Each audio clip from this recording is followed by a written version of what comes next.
और अब बात करते हैं मुख्यमंत्री अशोक गहलोत की गुड गवर्नेंस की, या कहीं कि गहलोत सरकार की गुड गवर्नेंस की। मुख्यमंत्री अशोक गहलोत ने मंजूरी दी राजस्थान लोक सेवाओं के प्रदान की गारंटी अधिनियम का मामला है।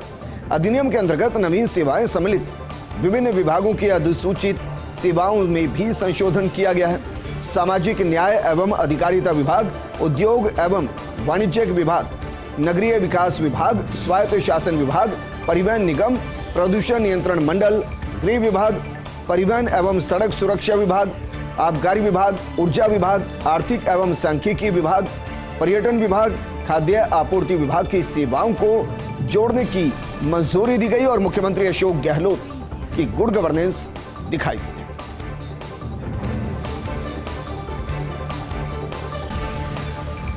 वहीं पायलट के बयान पर मुख्यमंत्री अशोक गहलोत की नसीहत। उन्होंने कहा कि नेताओं को बयानबाजी से बचना चाहिए। वेणुगोपाल जी ने गाइडलाइन जारी की है और बयानबाजी से बचने की सभी को सलाह दी गई। एक तरफ राहुल गांधी है जो पसीना बहा रहे हैं ताकि केंद्र पर दबाव बढ़े।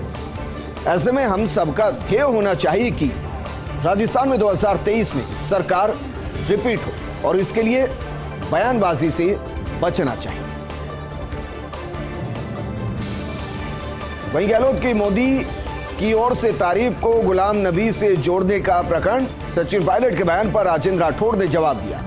राठौड़ ने मुख्यमंत्री गहलोत को एक सिंपल व्यक्ति बताया और कहा कि वो विपक्ष के साथ भी अपने रिश्ते मधुर रखने की कोशिश करते हैं। मतलब ये नहीं हो गया कि मैं गहलोत का फॉलोअर। नीतियों कार्यक्रमों का विरोध राजनीति में व्यक्तिगत विरोध नहीं होता।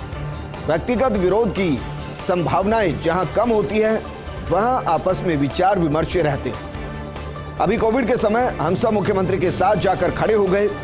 उन्होंने जो कहा वो सब हमने किया। ये हमारी संस्कृति आजकल, इसलिए मुख्यमंत्री जी रगड़ाई वाली बात करते हैं। कई बार राजस्थान विधानसभा में हमारे बारे में भी कहते हैं कि हम Bhairav Singh Shekhawat school of political science के विद्यार्थी हैं। हमारी नीतियों और नीतिगत दुराव में कोई कमी नहीं है। वहीं मुख्यमंत्री अशोक गहलोत के ओएसडी लोकेश शर्मा का रोचक ट्वीट, जिसमें लिखा है कि ठहरे हुए पानी में कंकड़ ना मारे कोई, वरना हलचल सी मच जाएगी। लोकेश के इस ट्वीट के निकाले जा रहे राजनीतिक मायने। पायलट के आज के बयान के बाद आया लोकेश का ट्वीट। एक फॉलोअर ने लोकेश को जवाब में लिखा, एकदम सटीक निशाना, समझदार को इशारा काफी। वहीं जलदाय मंत्री डॉक्टर महेश जोशी ने प्रेस कॉन्फ्रेंस की। इस दौरान सचिन पायलट के बयान पर मंत्री डॉक्टर महेश जोशी ने कहा कि वो तो हमको कहे काफिर, अल्लाह की मर्जी है। पीएम नरेंद्र मोदी राजस्थान आए, उनका स्वागत किया। उनका मान सम्मान करना प्रदेश की जनता का दायित्व है। मैं नहीं समझता कि मुख्यमंत्री गहलोत ने कुछ गलत किया। उन्होंने कांग्रेस की परंपराओं को आगे बढ़ाया। हमारे यहां अतिथियों का दिल से सम्मान होता है। अतिथियों का सम्मान गांधी नेहरू की परंपरा है। गहलोत को अपनी निष्ठा साबित करने के लिए किसी सर्टिफिकेट की जरूरत नहीं। उन्होंने जिस विनम्रता से माफी मांगी, उससे उनका कद और ज्यादा बढ़ गया है। विनम्रता इंसान की व्यक्तित्व को और ज्यादा ऊपर उठाती है। आदमी खुद को देखे, खुद का इतिहास क्या रहा, फिर किसी दूसरे के ऊपर सवाल उठाए। मैं एडवाइजरी की सीमा से बाहर नहीं जाना चाहता। पार्टी आलाकमान की गाइडलाइन है, इसलिए मैं कुछ नहीं कहना चाहता। सिर्फ नोटिस मिलना दोषी नहीं ठहराता। जो नोटिस मिला उसका जवाब दे दिया गया। आगे भी आलाकमान कुछ भी पूछेगा, जवाब देंगे, लेकिन किसी भी सूरत में पार्टी का अहित नहीं होने देंगे। तो जलदाय मंत्री डॉक्टर महेश जोशी की प्रेस कॉन्फ्रेंस, जिसमें उन्होंने सचिन पायलट की जो इशारे थे उनका इशारों में ही जवाब दिया। और एक जिस तरीके से उन्होंने जवाब दिया है उसमें जिन शब्दों का इस्तेमाल किया गया, उनमें कुछ शब्द ऐसे भी थे कि बुत हमको कहे काफिर, अल्लाह की मर्जी है। इसे इतर मुख्यमंत्री अशोक गहलोत ने जिस तरीके से प्रधानमंत्री मोदी की मानगढ़ में अगुवाई की, उन दोनों के बीच की जिस तरीके की ट्यूनिंग नजर आई, उस पर भी डॉक्टर महेश जोशी ने कहा कि यह राजस्थान की परंपरा है, राजस्थान की संस्कृति है कि अतिथियों का दिल से सम्मान किया जाता है और ये गांधी नेहरू की परंपरा है। मुख्यमंत्री गहलोत को अपनी निष्ठा साबित करने के लिए किसी और किसी के सर्टिफिकेट की जरूरत नहीं।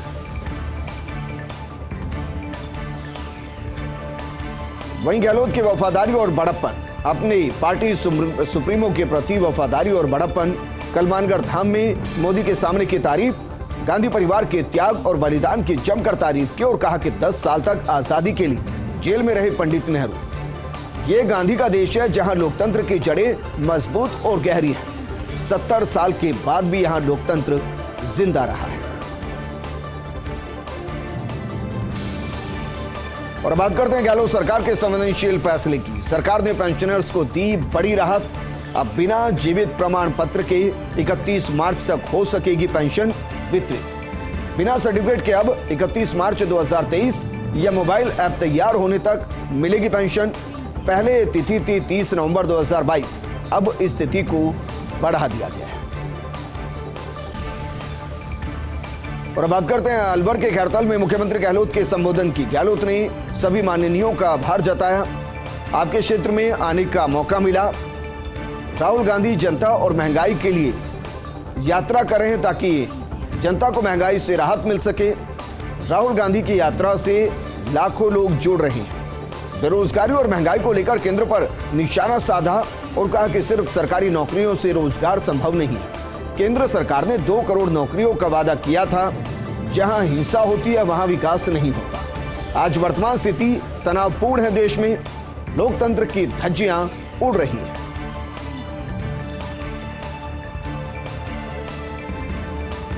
बड़ी खबर, क्योंकि सवाल यह है कि आखिर कब मिलेंगे खेल अवार्ड। 4 साल हो गए हैं और 4 साल से प्रदेश में किसी को खेल अवार्ड नहीं मिला है।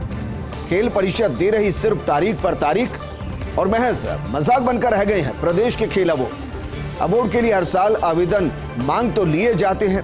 मुख्यमंत्री ने अवार्ड की राशि भी बढ़ा दी है, लेकिन फिर भी कमाल की बात यह है कि खेल परिषद अवार्ड देने में फेल हुई। अब सवाल यह है कि क्या खिलाड़ियों और प्रशिक्षकों से परिषद को सरोकार ही नहीं है।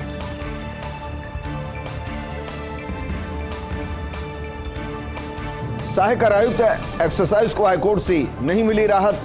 सहायक कर आयुक्त सुशील पारीक की याचिका हाईकोर्ट ने खारिज कर दी है। 2 अगस्त 2022 को कैट के आदेश को दी गई थी हाईकोर्ट में चुनौती। कैट ने 2 अगस्त 2022 को विभागीय जांच के खिलाफ दायर प्रार्थना पत्र को खारिज किया था। याचिका में बताया गया कि मौखिक शिकायतों के आधार पर जांच शुरू की गई। केंद्र सरकार के वकील किंशुक जैन ने विरोध किया और कहा कि यह जांच पूरी तरह सही है, पर्याप्त साक्ष्यों के आधार पर की गई जांच, जिसके बाद हाईकोर्ट खंडपीठ ने याचिका को खारिज किया है। जस्टिस MM श्रीवास्तव और जस्टिस विनोद कुमार भारवानी की खंडपीठ ने आदेश दिए।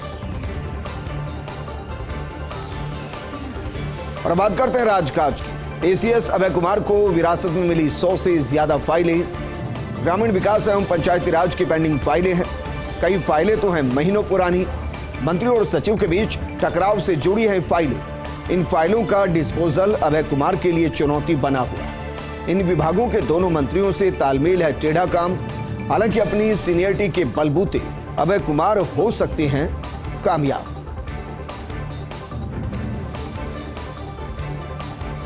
SMS अस्पताल में ऑनलाइन रिपोर्ट पर चक्कर घिन्नी होते मरीज। अस्पताल में ट्रायल बेस पर लागू इंटीग्रेटेड हेल्थ मैनेजमेंट सिस्टम।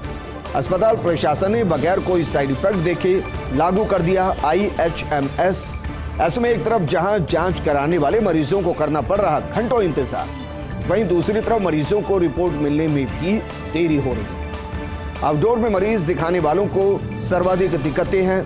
ऐसे मरीजों को पहले ऑनलाइन माध्यम से मिल जाती थी रिपोर्ट, लेकिन नए सिस्टम में सर्वर की दिक्कतों के चलते रिपोर्ट नहीं मिल रही। हालांकि मरीजों के लिए अच्छे उद्देश्य से शुरू किया गया था नया सिस्टम, लेकिन इसकी खामियां दूर नहीं होने के चलते मरीजों को शुरुआती दिक्कतें झेलनी पड़ रही।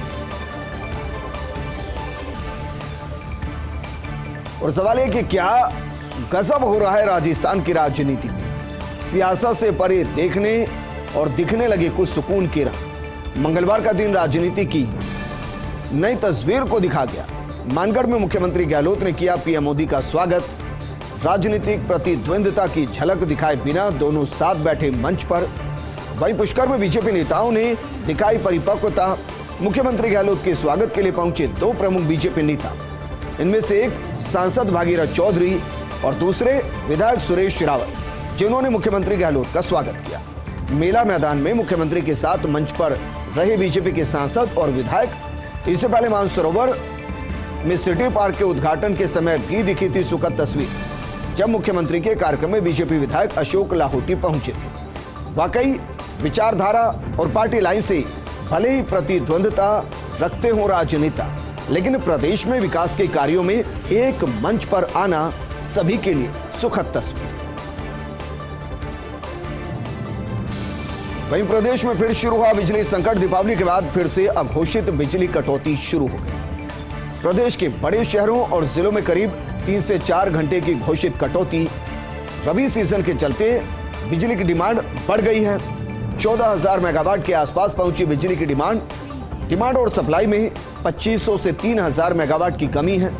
ऐसे में पीक समय में ग्रामीण इलाकों से लेकर शहरी इलाकों में काटी जा रही है बिजली।